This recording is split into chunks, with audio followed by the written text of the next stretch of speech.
Allahu akbar, Allahu akbar. Не сөйтіп мұсылманның жаны, ешбір мұсылманның жаны біріншіден қайталап айтайық, аман емес, жан жаман нәрсеге бұйырып тұрады.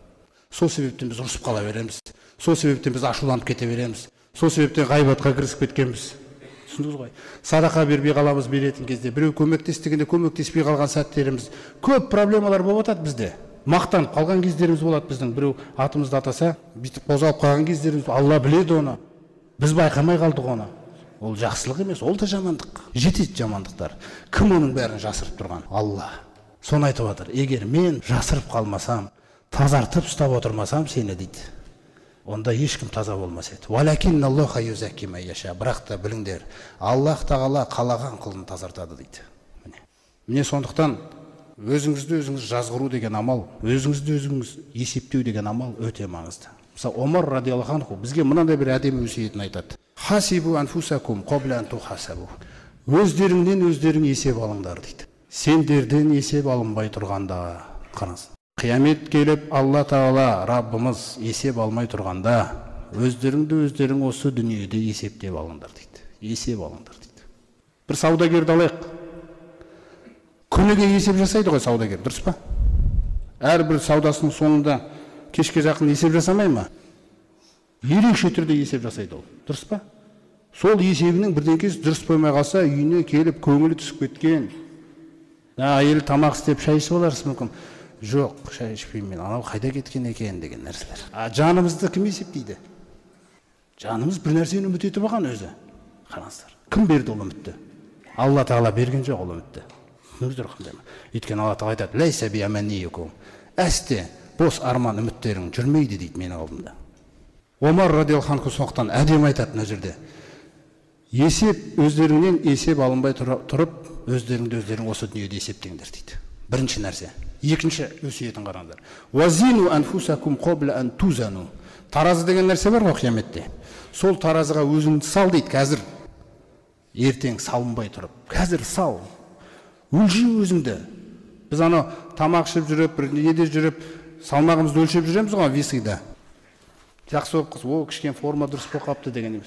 А мына таразыға, қияметтің таразысына бүгін сал дейді өзіңді. Ақтама өзіңді, сал, көр өзіңді, көр. Қараңыздар. Неге бұны айтам дейді? Омар радиаллаху анху. Фаиннаху ахвану алейкум фил хисаби ғадан ан тухасибу анфусакум ал-яума дейді. Сендер бүгін өздеріңді есептеулерің арқылы дейді. Қараңыздаршы, мына сөзі қандай керемет. Бүгін өздеріңді есептей берулерің арқылы қияметтегі есептеріңді жеңілдетесіңдер дейді. Неге? Өйткені сіз Раббыңыздың алдында өмір бақи өзіңізді есептегенсіз. Алла Тағала көрген сіздің кеше есептеп атқаныңызды өзіңізді. Алды күні жылап атқаныңызды көрген. Көрдіңіз ба? Әр күні есептеп өзіңнің жаңағы маза таппай жатқаныңызды көрген қияметке байланысты. Соның барлығы қияметтің есебін жеңілдетіп жібереді да, ол күні хисабун ясир болады. Жеңіл есеп болады. Сондай дәрежеде жеңіл болады ол. Егер Алла Тағала сондай құлға осындай күнәңді мойындайсың ба десе, мойындаймын Раббым десең, кешірдім, жәннатқа кіре бер дейді екен. Өйткені уайым, қиямет деген уайым дүниеде жұмыс істеген сіздің өміріңізде. Көзіңізден жас шықса, сонымен байланысты шыққан. Қараңыз. Денең дірс етсе де сол нәрсемен байланысты дірс еткен. Не бұл керемет жан. Сосын мына сөзді айтады өсиетінің соңында. Ва тазайяну лил ардил акбар. Араб тілінде арт деген сөз бар. Арт деген сөз көрсетілу, көрініс деген нәрсе бар ғой бізде өмірде. Мысалы, қаншама товарлар көрмеге қойылады да. Қайсысы ұнайды, қайсысы ұнамайды біз таңдаймыз деген мәселе бар. Біз қияметте көрмеге қойыламыз Алла Тағаланың алдына. Сонда Омардың жаңа сөзіне қарасаңыздар қалай айтып жатыр? Әсемденіңдер үлкен көрініске дейді. Өмірде адам әрдайым көріністе жүреді ғой. Тойға барып сөйлейсіз, көріністесіз. Дастарханда отырасыз, көріністесіз. Жұмыста жүріп көріністесіз. Көрініс көп бізде. Бірақ осы көріністердің ең үлкені бар. Ол қиямет күні Алла Тағаланың алдында тұратын көрініс. Сол Раббыларының алдында тұратын ең үлкен көрініске әсемденіңдер деп отыр. Жандарыңды тәрбиелеп деп отыр ғой. Міне сол күні болады баға. Бұл күнгі бағалар әлі ештеңкені шешпейді. сол күнгі баға нақты баға ол. Осылайша мұсылман адам Аллах Тағаланың сәттілігімен өзін өзі жазғырып жүрген адам болса, өзін өзі әрдайым істеп қойған қателігінен кейін дереу барып жаңа сәжде жасаса, бір жамандық істеп қойғаннан кейін дереу барып бір жақсылық істесе. Мынандай бір оқиға болған, сахабалар жаңағы табиғиндардың заманында, енді таң қаласыздар енді. Жаңа бір кісінің үйіне келеді, мұқтаж. Бір ауылдағы оқиға ғой. Сонымен келіп есік қағады. Сосын есігінен қағып, қиналып тұрмын. Қаражат бересі ба дейді. Содан жаңа қаражатты береді, ана кісі кеткеннен кейін үйінің ортасына келіп жылап жібереді. Сонда әйел айтады: жақсылық жасадыңыз ғой, не болды, неге жылап отырсыз? Мен бауырымды дейді, бауырымды менің алдыма сөрейтіп әкелуіне мәжбүр болдым ғой дейді, қараңыз. Мен сол дәрежеге жеткіздім дейді оны. Неге мен оны алдын ала көрмедім дейді оны. Қараңыз, адамдар қандай нәрсе үшін өзін жазғырып отыр, қараңыз. Біз болсақ, явный қатеміз үшін де өзімізді кейде ақтап шыға келеміз да. Қараңыздар, адамдардың жүрегін не билеген. Ана Омар радиаллаху анхудың халифа болған кездегі жүрегіне қараңыз.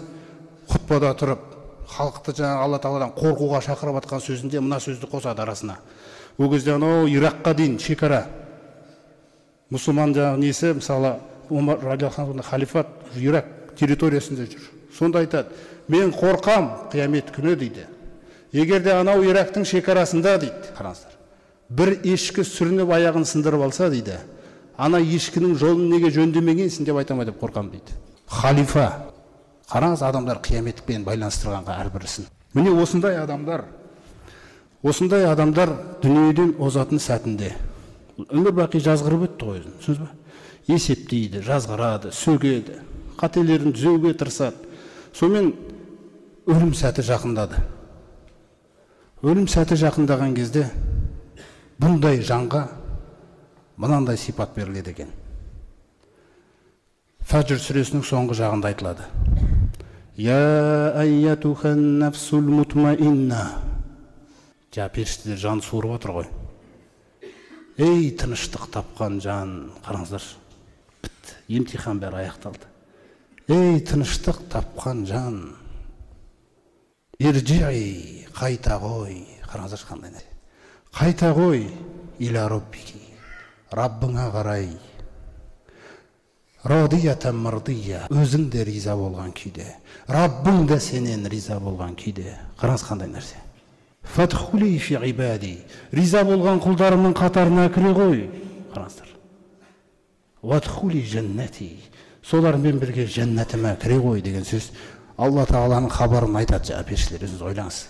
Сол кезде Абу Бакр радиаллаху анху отырады. Ибн Масғуд соны айтып отыр. Абу Бакр сол кезде қасында болған дейді пайғамбар саллаллаху алейхи вассалам, осы аят түскен кезде. Сонда Абу Бакр айтты дейді: Я Расулаллах, ма ахсана хаза. Аллахтың елшісі, мынау не деген жақсы нәрсе, не деген керемет нәрсе мынау, өмірдің осылай аяқталуы. Сонда пайғамбарымыз саллаллаху алейхи вассалам айтады: Амма иннаху сайуқалу лака хаза. Ей Абу Бакр, расын айтайын, саған осылай айтылады дейді. Саған солай айтылады дейді.